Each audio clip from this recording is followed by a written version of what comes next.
ಸುದ್ದಿ 19ಗೆ ಸ್ವಾಗತ. ಒಳ ಮೀಸಲಾತಿ ಜಾರಿಗೆ ಆಗ್ರಹ, ಮಾದಿಗ ಸಮಾಜದಿಂದ ಮಾರ್ಚ್ 6ಕ್ಕೆ ಜಿಲ್ಲಾ ಮಟ್ಟದ ಬೃಹತ್ ಹೋರಾಟಕ್ಕೆ ಕರೆ. ಸುಪ್ರೀಂ ಕೋರ್ಟ್ ಆದೇಶವಿದ್ದರೂ ರಾಜ್ಯ ಸರ್ಕಾರ ಒಳ ಮೀಸಲಾತಿ ಜಾರಿಯಲ್ಲಿ ವಿಳಂಬ ಮಾಡುತ್ತಿರುವುದನ್ನು ಖಂಡಿಸಿ ಹಾಗೂ ರಾಜ್ಯಪಾಲರ ಅಂಕಿತದ ನಂತರವೂ ಉದ್ಯೋಗ ಹಂಚಿಕೆಯಲ್ಲಾಗ್ತಿರುವ ಅನ್ಯಾಯವನ್ನು ವಿರೋಧಿಸಿ ಮಾರ್ಚ್ 6ರಂದು ರಾಜ್ಯಾದ್ಯಂತ ಜಿಲ್ಲಾ ಕೇಂದ್ರಗಳಲ್ಲಿ ಬೃಹತ್ ಪ್ರತಿಭಟನೆ ನಡೆಸಲು ಮಾದಿಗ ಸಮುದಾಯ ತೀರ್ಮಾನಿಸಿದೆ. ಈ ಹಿನ್ನೆಲೆಯಲ್ಲಿ ಕೋಲಾರ ಜಿಲ್ಲೆಯಲ್ಲೂ ಬೃಹತ್ ಹೋರಾಟ ನಡೆಸಲು ಇಂದು ನಡೆದ ಮುಖಂಡರ ಸಭೆಯಲ್ಲಿ ಕರೆ ನೀಡಲಾಯಿತು. ಬುಧವಾರ ಕೋಲಾರದಲ್ಲಿ ಜಿಲ್ಲೆಯ ಮಾದಿಗ ಸಮಾಜದ ವಿವಿಧ ಸಂಘಟನೆಗಳ ನಾಯಕರು ಜಂಟಿ ಸಭೆ ನಡೆಸಿದರು. ಮಂಗಳವಾರ ಬೆಂಗಳೂರಿನ ಮಾದರ್ ಮಹಾಸಭಾ ಕಚೇರಿಯಲ್ಲಿ ನಡೆದ ರಾಜ್ಯ ಮಟ್ಟದ ಸಭೆಯ ತೀರ್ಮಾನದಂತೆ ಕೋಲಾರ ಜಿಲ್ಲೆಯಾದ್ಯಂತ ಸಮುದಾಯದ ಜನರನ್ನು ಒಗ್ಗೂಡಿಸಿ ಸರ್ಕಾರದ ವಿರುದ್ಧ ಶಕ್ತಿ ಪ್ರದರ್ಶನ ಮಾಡಲು ಸಭೆಯಲ್ಲಿ ನಿರ್ಧರಿಸಲಾಯಿತು. ಒಳ ಮೀಸಲಾತಿ ನೀಡಿ ಇಲ್ಲವೇ ಕುರ್ಚಿ ಖಾಲಿ ಮಾಡಿ ಸಭೆಯನ್ನು ಉದ್ದೇಶಿಸಿ ಮಾತನಾಡಿದ ಮುಖಂಡರು, ಕಾಂಗ್ರೆಸ್ ಸರ್ಕಾರವು ಒಳ ಮೀಸಲಾತಿ ವಿಚಾರದಲ್ಲಿ ಉದ್ದೇಶಪೂರ್ವಕವಾಗಿ ತಡ ಮಾಡುತ್ತಿದೆ. ರಾಜ್ಯಪಾಲರು ಸಹಿ ಹಾಕಿದ್ರೂ ಸಹ ಉದ್ಯೋಗ ನೇಮಕಾತಿಯಲ್ಲಿ ಮಾದಿಗ ಸಮುದಾಯಕ್ಕೆ ಅನ್ಯಾಯ ಎಸಗಲಾಗುತ್ತಿದೆ. ಒಳ ಮೀಸಲಾತಿ ನೀಡಿ ಇಲ್ಲವೇ ಕುರ್ಚಿ ಖಾಲಿ ಮಾಡಿ ಎಂಬುದು ನಮ್ಮ ಒಕ್ಕೊರಳ ಕೂಗಾಗಿದೆ. ನಾವು ಪ್ರಾಣ ಕೊಡಲು ಸಹ ಸಿದ್ಧರಿದ್ದೇವೆ. ಈ ಒಂದು ಹೋರಾಟದಲ್ಲಿ ಯಾವುದೇ ಪ್ರಾಣ ಹಾನಿ ಅಥವಾ ಇನ್ನು ಯಾವುದೇ ತೊಂದರೆಗಳಾದಲ್ಲಿ ಇದಕ್ಕೆ ನೇರ ಸರ್ಕಾರವೇ ಹೊಣೆಯಾಗುತ್ತದೆ. ಇದು ನಮ್ಮ ಅಸ್ತಿತ್ವದ ಕೊನೆಯ ಹೋರಾಟವಾಗಿದ್ದು ಸರ್ಕಾರಕ್ಕೆ ತಕ್ಕ ಪಾಠ ಕಲಿಸಲಾಗುವುದು ಅಂತ ಎಚ್ಚರಿಸಿದರು. ಮಾರ್ಚ್ 6 ಶುಕ್ರವಾರ ಕೋಲಾರ ಜಿಲ್ಲಾ ಕೇಂದ್ರದ ಅಂಬೇಡ್ಕರ್ ವೃತ್ತದಲ್ಲಿ ಬೆಳಗ್ಗೆ 8 ಗಂಟೆಗೆ ಸಮುದಾಯದ ಸಹಸ್ರಾರು ಜನರು ಸೇರಿ ಬೃಹತ್ ಪ್ರತಿಭಟನೆ ನಡೆಸಲಿದ್ದಾರೆ. ಮಾರ್ಚ್ 12 ಬೆಂಗಳೂರು ಚಲೋ ಕಾರ್ಯಕ್ರಮದ ಮೂಲಕ ರಾಜ್ಯ ಸರ್ಕಾರದ ಮೇಲೆ ಒತ್ತಡ ಹೇರಲಾಗುವುದು. ಸಮುದಾಯಕ್ಕೆ ಕರೆ. ಮಾದರ್ ಮಹಾಸಭಾ ಅಧ್ಯಕ್ಷರಾದ ಚನ್ನಸಂದ್ರ ವೆಂಕಟೇಶಪ್ಪ, ಎಂಆರ್ಪಿಎಸ್ ಅಧ್ಯಕ್ಷ ಹಾಲೇರಿ ಮುನಿರಾಜು, ಕೆಎಂಡಿ ಅಧ್ಯಕ್ಷ ಹೂವಳ್ಳಿ ಕೃಷ್ಣಪ್ಪ, ಮಾದರ ಮಹಾಸಭಾ ತಾಲೂಕು ಅಧ್ಯಕ್ಷ ಬಹದ್ದೂರ್ ಶಾಸ್ತ್ರಿ ಮಾತನಾಡಿ, ಜಿಲ್ಲೆಯ ಹಿರಿಯರು, ಕಿರಿಯರು, ಮಹಿಳೆಯರು ಮತ್ತು ವಿದ್ಯಾರ್ಥಿಗಳು ಹೆಚ್ಚಿನ ಸಂಖ್ಯೆಯಲ್ಲಿ ಅಂಬೇಡ್ಕರ್ ವೃತ್ತಕ್ಕೆ ಆಗಮಿಸಬೇಕು. ಪ್ರತಿಯೊಬ್ಬರು ಸಮುದಾಯದ ಸೈನಿಕರಂತೆ ಈ ಹೋರಾಟದಲ್ಲಿ ಪಾಲ್ಗೊಂಡು ಯಶಸ್ವಿಗೊಳಿಸಬೇಕು ಅಂತ ಮನವಿ ಮಾಡಿದರು. ಇನ್ನು ಈ ಸಭೆಯಲ್ಲಿ ಮುಖಂಡರಾದ ವೆಂಕಟೇಶಪ್ಪ, ಅಂಜಿ, ಕೋಲಾರ್ ಶ್ರೀನಿವಾಸ್, ಮುನಿಯಪ್ಪ, ಕೊಂಡಪ್ಪ, ನರಸಿಂಹ, ನಾಗೇಶ್, ದೇವರಾಜ್, ಕೆಜಿಎಫ್ ಮುರಳಿ, ಜಯರಾಜ್ ಸೇರಿದಂತೆ ಅನೇಕ ಮುಖಂಡರು ಭಾಗವಹಿಸಿದ್ರು. ಸಮುದಾಯದಿಂದ ತೊಡೆ ತಟ್ಟಿ ಚಾಲೆಂಜ್ ಮಾಡ್ತಾ ಇದ್ದೀವಿ. ಮುಂದಿನ ಚುನಾವಣೆಯಲ್ಲಿ ಈ ಒಳ ಮೀಸಲಾತಿಯ ಅನ್ಯಾಯದಲ್ಲಿ ಬಹಳ ದೊಡ್ಡ ಬ್ಲಾಕ್ ಮೇಲರ್ಗಳಾಗಿರುವಂತಹ ಎಸ್.ಸಿ. ಮಾದೇವಪ್ಪ, ಪರಮೇಶ್ವರ್, ಖರ್ಗೆ ಇವರು ಅದ ಹೆಂಗೆ ತಮ್ಮ ಕ್ಷೇತ್ರಗಳಲ್ಲಿ ಗೆಲ್ತಾರೋ ಗೆದ್ದೇ ಬಿಡ್ಲಿ ನೋಡೇ ಬಿಡೋಣ ಅನ್ನುವಂತ ಒಂದು ಸವಾಲನ್ನು ಕೂಡ ನಾವು ಈ ಪರಿಸ್ಥಿತಿಯಲ್ಲಿ ನೀವು ಕೊಡಲಿಕ್ಕೆ ಇಷ್ಟಪಡ್ತಾ ಇದ್ದೀವಿ. ಇದಾಗಬಾರ್ದು ಅನ್ನೋದಾದ್ರೆ ಮೊನ್ನೆ ಏನು 27ನೇ ತಾರೀಕು 2ನೇ ತಿಂಗಳು 26ನೇ ಇಸ್ವಿನಲ್ಲಿ DPR ನಿಂದ ಒಂದು ನೋಟಿಫಿಕೇಶನ್ ಹೊರಡಿಸಿದಿರಿ.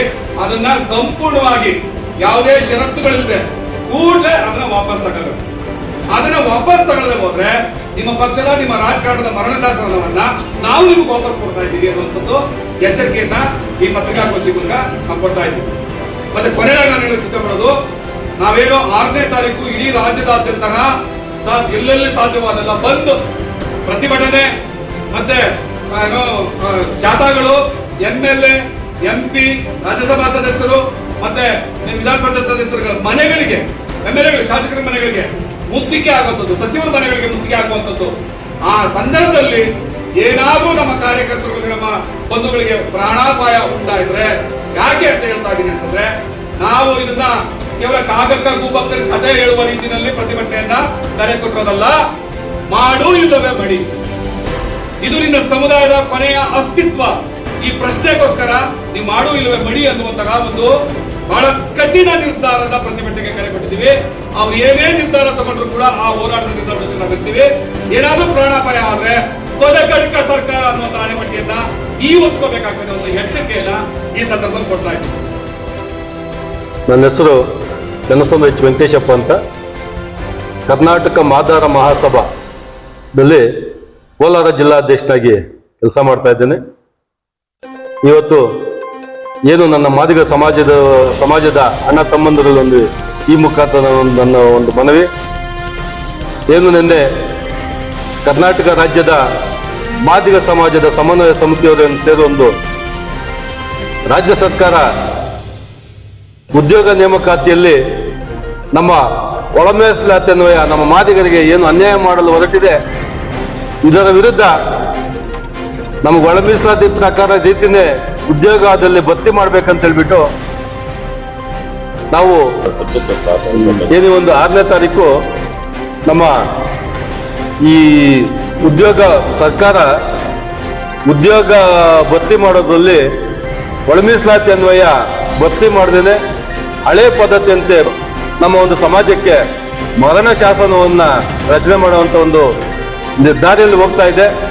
ಇದರ ವಿರುದ್ಧ ನಾವು 6ನೇ ತಾರೀಕು ಏನು ನಮ್ಮ ಒಳ ಮೀಸಲಾತಿ ಏನಿದೆ ಅದ್ರ ಪ್ರಕಾರನೇ ಉದ್ಯೋಗ ಅವಕಾಶಗಳನ್ನು ಭರ್ತಿ ಮಾಡ್ಬೇಕಂತ ಹೇಳ್ಬಿಟ್ಟು ಸರ್ಕಾರವನ್ನು ಒತ್ತಾಯಿಸ್ತಾ ಕೋಲಾರ ಜಿಲ್ಲೆಯಲ್ಲಿ ಮಾದಿಗರ ಸಂಘಟನೆಗಳ ಒಕ್ಕೂಟದಿಂದ ಉಗ್ರವಾದ ಹೋರಾಟವನ್ನು ಹಮ್ಮಿಕೊಂಡಿದ್ದೇವೆ.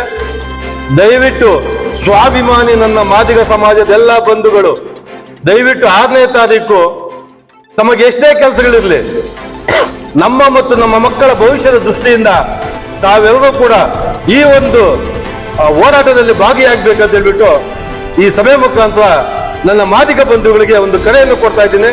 ಜೈ ಕರ್ನಾಟಕದಲ್ಲಿ 36 ಸಂಘಟನೆಗಳು ಸೇರಿ ನಮ್ಮ ರಾಜ್ಯದಲ್ಲಿ ಸಮನ್ವಯ ಐಕ್ಯತಾ ಒಂದು ಸಮಾವೇಶ ಅಂತ ಏನು ನಿರ್ಧಾರ ತಗೊಂಡಿದೆ. ಅದರ ಒಂದು ಅಡಿಯಲ್ಲಿ ನಿನ್ನೆ ರಾಜ್ಯ ಮಟ್ಟದಲ್ಲಿ ಪತ್ರಿಕಾಗೋಷ್ಠಿ ನಡೆದಿದೆ. ನಾಳೆ ಬಾಗಲಕೋಟೆ ಮತ್ತು ದಾವಣಗೆರೆಯಲ್ಲಿ ನಡೀತಿರ್ತಕ್ಕಂಥ ಉಪಚುನಾವಣೆಯಲ್ಲಿ ನಮ್ಮ ಸಮುದಾಯಕ್ಕೆ ಅನ್ಯಾಯ ಮಾಡಿ ನಮ್ಮ ಪಾಲನ್ನು ಕಸಿದುಕೊಂಡು ಬೇರೆಯವರಿಗೆ ಮಾತು ಕೇಳಿ ನಮ್ಮ ಒಳ ಮೀಸಲಾತಿಯನ್ನು ಜಾರಿ ಮಾಡದೇ ಇರತಕ್ಕಂಥ ಒಳಗಡಕ ಸಿದ್ದರಾಮಯ್ಯ ಸರ್ಕಾರವನ್ನು ನಾವು ಧಿಕ್ಕರಿಸ್ತಾ ಇದ್ದೀವಿ. ನಾಳೆ ಒಂದು ನಡೀತಕ್ಕಂಥ ಉಪಚುನಾವಣೆಯಲ್ಲಿ ನಾವು ನಮ್ಮ ತಾಕತ್ತು ತೋರಿಸ್ತೀವಿ. ನೀವು ಅದರ ಒಳಗೇನೆ ಮೀಸಲಾತಿಯನ್ನು ಜಾರಿ ಮಾಡಿದ್ರೆ ನಾವು ನಿಮ್ಮ ಕೈ ಹಿಡಿಯೋದ್ರಲ್ಲಿ 2ನೇ ಮಾತಿಲ್ಲ ಅಂತ ಈಗಲೂ ನಾವು ಘಂಟಾಘೋಷವಾಗಿ ಹೇಳ್ತಾ ಇದ್ದೀವಿ. 6ನೇ ತಾರೀಕು ಏನು ನಮ್ಮ ಕೋಲಾರ ಜಿಲ್ಲೆಯಲ್ಲಿ ನಡೀತಕ್ಕಂಥ ಒಂದು ಬಂದು ಇಲ್ಲ ಉಗ್ರವಾದ ಹೋರಾಟ, ನಾವು ಸಾಮಾಜಿಕವಾಗಿ ಆರ್ಥಿಕವಾಗಿ ಯಾವುದಕ್ಕೂ ನಾವು ತೊಂದರೆ ಮಾಡಿಲ್ಲ. ರಕ್ತಪಾತ ಆಗ್ಬೋದು, ಇಲ್ಲ ಪ್ರಾಣ ಹೋಗ್ಬೋದು. ಆ ಅಣೆಪಟ್ಟಿಯನ್ನು ನೀವು ಕಟ್ಕೊಂತೀರ ಕೊಲೆಗಡಕ ಸರ್ಕಾರ ಅಂತ ಸಿದ್ದರಾಮಯ್ಯ ಸರ್ಕಾರನ ಅಣೆಪಟ್ಟಿ ಕಟ್ಕೊಳ್ತದೆ. ಇದಕ್ಕೆ ನೀವು ಅನುಭವ ಮಾಡಿಕೊಡ್ಬಾರ್ದು. ಈ ಆದಷ್ಟು ಬೇಗ ಒಳ ಮೀಸಲಾತಿ ಅಂತ ಮಾಡಿಬಿಟ್ಟು ನಮ್ಮ ಸಿದ್ದರಾಮಯ್ಯನವ್ರ ಸರ್ಕಾರ ನಮ್ಮ ಮಾದಿಗರು ಇಡೀ ಕರ್ನಾಟಕದಲ್ಲಿ ಜಾಸ್ತಿ ಇರೋದಂದ್ರೆ ಮಾದಿಗರೇ ಇರೋದು. ಆದರೆ ಮಾದಿಗರು ಓಟ್ ತೆಗೆದುಕೊಂಡು ಮಾದಿಗರು ಮೋಸ ಮಾಡ್ತಾರೆ ಅಂತೇಳಿ ಯಾರು ನಂಬಿಲ್ಲ. ಆದರೆ ಈ ಮಹನೀಯನು ಸಿದ್ದರಾಮಯ್ಯ ಅವರು ಒಬ್ಬ ದಲಿತ ನಾಯಕನ ಮಾತು ಕೇಳಿ ಆತ್ಮೀಯನು ಅಂತೇಳಿ ಅದನ್ನ ಗೌರವ ಕೊಟ್ಕೊಂಡು ನಮ್ಮ ಜನಾಂಗಕ್ಕೆ ಮೋಸ ಮಾಡ್ತಾ ಇದ್ದಾರೆ. ಈಯಪ್ಪ ಮಾಡ್ತಾ ಇರೋದು, ಸಿದ್ದರಾಮಯ್ಯ ಅವರು ಮಾಡ್ತಾ ಇರೋದು ಒಳ್ಳೆ ಕೆಲಸ. ಮುಂದೆ ಏನು ತೊಂದರೆ ಆದ್ರೂ ಈ ಮಾದಿಗರಿಗೆ ನಾಳೆ ಉಗ್ರ ಹೋರಾಟ ಮಾಡ್ತೀರಿ ನಾವು. ಆ ಉಗ್ರ ಹೋರಾಟದಲ್ಲಿ ಏನೇ ತೊಂದರೆ ಆದ್ರೂ ಸರ್ಕಾರನೇ ಕಾರಣ. ಅವ್ರ ಮೇಲೇನೆ ನಾವು ಮುಂದೆ ನಮ್ಮ ಜನಾಂಗ ಏನಿದೆ ಅವ್ರು ಏನ್ ಮಾಡಿದ್ದಾರೆ ಏನಿಲ್ಲ ಅಂತ ಒಂದು ನಿರ್ಣಯ ಗೊತ್ತಾಗುತ್ತೆ. ಇದು ನಾವು ಎಲ್ಲರ ಮುಂದೆ ಹೇಳ್ತಾ ನಮ್ಮ ಮಾದಿಗ ಸಮುದಾಯ ಎಲ್ಲ ಅಣ್ಣ ತಮ್ಮಂದಿರು ಅಕ್ಕನ ತಂಗಿರು ಎಲ್ಲರೂ ಇದಕ್ಕೆ ಸಹಕಾರ ಕೊಡಬೇಕು, ಮತ್ತೆ ಈ ಹೋರಾಟಕ್ಕೆ ಬಂದು ಭಾಗಿಯಾಗಬೇಕಂತ ಹೇಳ್ತಾ ನನ್ನ ಮಾತನ್ನು ಮುಗಿಸ್ತೀನಿ. ಯಾವ ಹಿತಪಾತ್ರ ಶತ್ರುಗಳು ಅವರನ್ನ ತಡೆ ಆಗ್ತಾ ಇದಾವೋ ಏನೋ ಗೊತ್ತಿಲ್ಲ ನಮ್ಗೆ. ನಮ್ಮ ಮಾದಿಗರ ಶಾಪ ಮಾನ್ಯ ಸಿದ್ದರಾಮಯ್ಯ ತಡೆ ಅಂತೂ ಬಿಡೋದಿಲ್ಲ. 35 ವರ್ಷಗಳ ಹೋರಾಟ ನಮ್ದು ಮಾನ್ಯ ಸಿದ್ದರಾಮಯ್ಯನವರೇ. ಇದು ಏನಾದ್ರೂ ನೀವು ಇದು ಇಂಪ್ಲಿಮೆಂಟ್ ಮಾಡ್ಲಿಲ್ಲ ಅಂತಂದ್ರೆ ನಿಮ್ಮ ಸರ್ಕಾರಕ್ಕೆ ಯಾವ ರೀತಿ ಹಾನಿ ಆಗ್ತದೋ, ಮತದ ಬ್ಯಾಂಕ್ದಿಂದ ಇರ್ಬೋದು, ನಾವು ಹೋರಾಟಗಳ ಮುಖಾಂತರ ಇರ್ಬೋದು, ಯಾವ ರೀತಿ ಹೋರಾಟದ ಮುಖಾಂತರ ನಾವು ನಿಮ್ಗೆ ರುಚಿ ತೋರಿಸ್ತೀವಿ. ನಮ್ಮ ಮಾದಿಗರ ಶಾಪ ನಿಮ್ಗೆ ತಡೆದೆ ಅಂತ ಬಿಡೋದಿಲ್ಲ. ದಯವಿಟ್ಟು ನಮ್ಮ ಮಾದಿಗರು ನಾವನ್ನು ಅರ್ಥ ಮಾಡಿಕೊಂಡು ನಮ್ಗೆ ಒಳ ಮೀಸಲಾತಿ ವರ್ಗೀಕರಣವನ್ನು ಮಾಡಿಕೊಡ್ಬೇಕು. ಇಲ್ಲವಾದಲ್ಲಿ ನಿಮ್ಮ ಸರ್ಕಾರಕ್ಕೆ ಯಾವ ರೀತಿಯಲ್ಲಿ ತೊಂದರೆ ಕೊಡಬೇಕೋ ಅದು ಕೊಟ್ಟೇ ತೀರ್ತೀವಿ ಅಂತ ಹೇಳಿ ಮಾದಿಗ ಸಮುದಾಯದ ಮುಖಾಂತರ ನಾನು ಎಚ್ಚರಿಕೆಯನ್ನ ಕೊಡ್ತಾ ಇದ್ದೀನಿ ಸರ್ಕಾರಕ್ಕೆ.